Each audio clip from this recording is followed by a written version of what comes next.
Alright, enough fooling around. Nobody likes me for my intelligence. They like me for other reasons.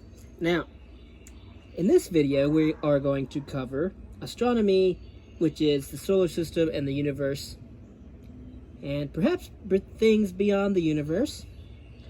Geology, which is physical changes of the Earth, and Earth history, and then the atmosphere, which includes weather and climate. Again, Latin roots may help.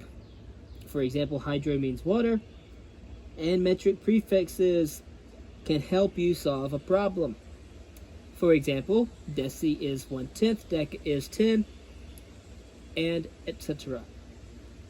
Pertain to what is at hand, and use your common sense to eliminate distractors. Astronomy basics. Astronomers study the existence, locations, orbits, energy, and compositions of planets and celestial matter. In other words, outer space.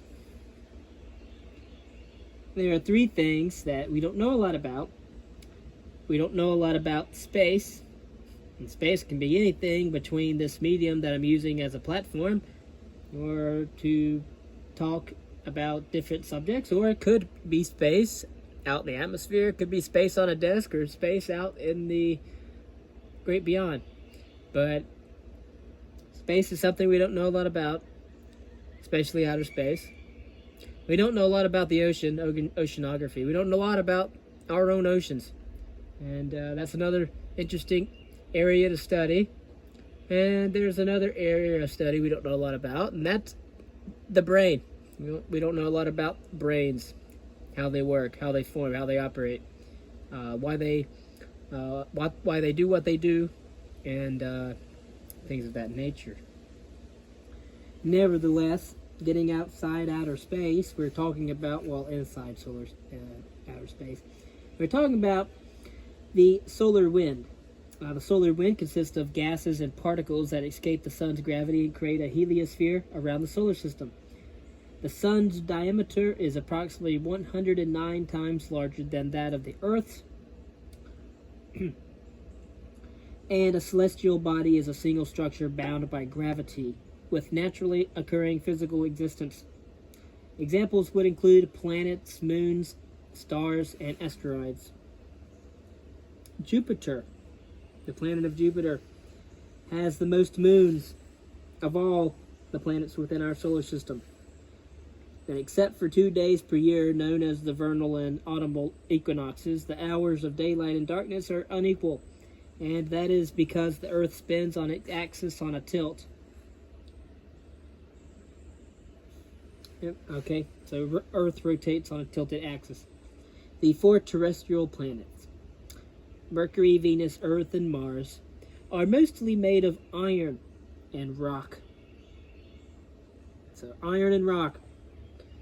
Jovian planets are also known as gas planets because their entire outer mass is made up of gases like hydrogen and helium. Going back to Jupiter, since Jupiter is much larger than that of Mercury, Uranus, and Neptune, you can view it from the ground on Earth. You can also see Venus, Mars, and Saturn on a clear night sky. In the year 2006, so that was a little bit 21 years ago, the International Astronomical Union, the IAU, determined a new definition of the word planet, and at that time, Pluto became known as a dwarf planet. In order to receive the classification of a planet according to the new definition, Pluto would have to orbit the Sun, be a sphere, and have a clear pathway in its orbit. Pluto does not have a clear pathway in its orbit, as it is in the region of the Kuiper Belt, where large icy bodies also orbit the Sun. And so, Pluto is no longer a planet, it is a dwarf planet. Pluto's diameter is about 2,390 kilometers, or 1,485 miles. Earth's diameter, however, is about 12,000 756 kilometers, or 7,926 miles. And that makes Pluto's diameter about 1/6 the size of Earth's. So it would take 6 Plutos to equal the diameter of Earth. The terrestrial planets go in this order from the Sun: Mercury, Venus, Earth, and Mars. So Venus is the second planet. You may need a little more general science, but these are just some interesting aspects that I think everyone should know. 4 of Jupiter's moons are known as the Galilean satellites because Galileo Galilei discovered them with his telescope in the year 1610, so that's the first decade of the 17th century. A meteor is also known as a shooting star because you can see a streak of light when the rock heats up and bursts off when it enters the atmosphere. A meteoroid is a piece of space debris that is on a collision course with Earth. When a meteoroid enters Earth's atmosphere, it becomes a meteor. It is called a meteorite if it strikes the Earth. Even though a comet is made mostly of ice and rock, the ice in its center turns to gas as it approaches the sun and forms a cloud.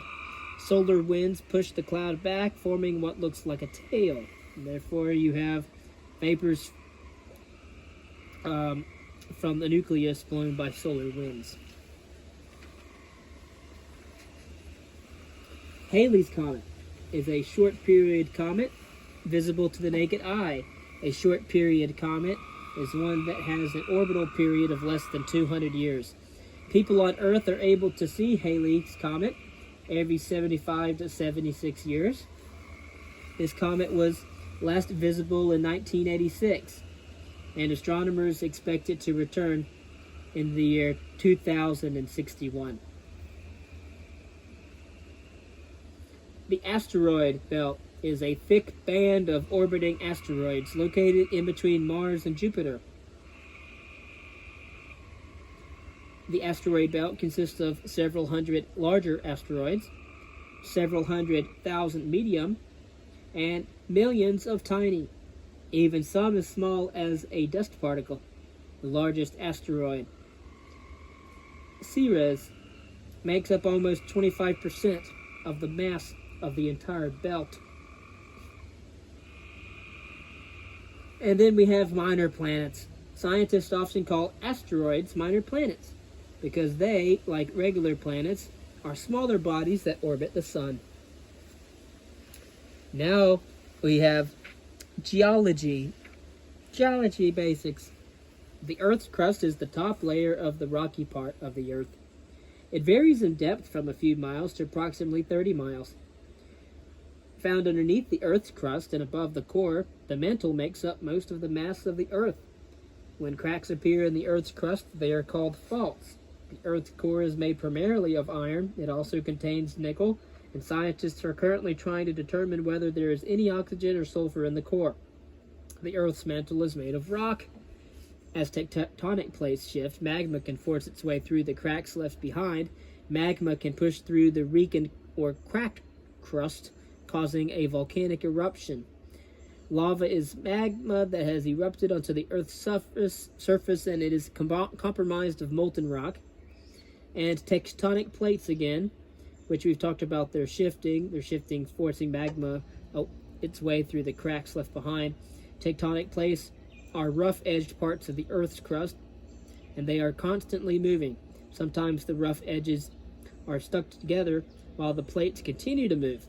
And when they break free, the Earth experiences earthquakes and volcanic activity, as well as the formation of trenches and rifts. All right, so think about continental drift. Meteorology basics. Sometimes the exosphere is called outer space because there is no boundary between space and the exosphere, which extends about 62,000 miles into space. The Earth's atmosphere, however, consists of all the layers from the Earth's crust to outer space. The thermosphere. Of the layers listed, the thermosphere is closest to outer space. Its height varies with solar activity and may be between 220 to 500 miles from sea level. It meets the exosphere, above which lies the boundary to outer space. The mesosphere is a layer of the atmosphere approximately 50 miles long that burns up millions of meteors daily as a result of the gases contained within it. The troposphere is the first layer of atmosphere that is over Earth.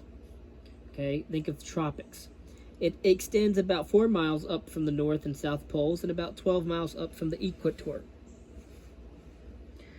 Now, jet streams are narrow areas, and they are currents, rather, that flow in between the troposphere and the stratosphere. We haven't talked about stratosphere. Now, air density. How closely packed together air molecules are is affected by the Earth's temperature and elevation. A front is when two different air masses meet in the atmosphere, causing weather changes. And of course, as you know, air comes from changes within the Earth's atmosphere, and that is a result of Earth's magnetic field.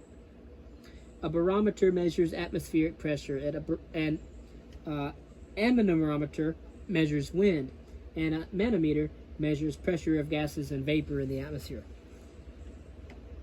Cirrus clouds often appear higher in the sky and are thin and wispy. Cumulus clouds are the big white puffy clouds that you make out to look like angels or marshmallow men. Those are called cumulus clouds. Precipitation. If you see nimbo or nimbus added to the name of a cloud, you may know the cloud is producing or carrying precipitation. So nimbo and nimbus. Stratus.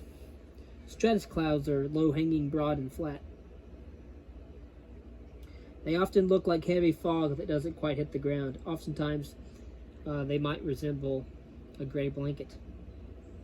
Alto is the prefix used to describe mid-level clouds, such as alto cumulus or alto stratus. And, of course, all clouds are capable of producing precipitation.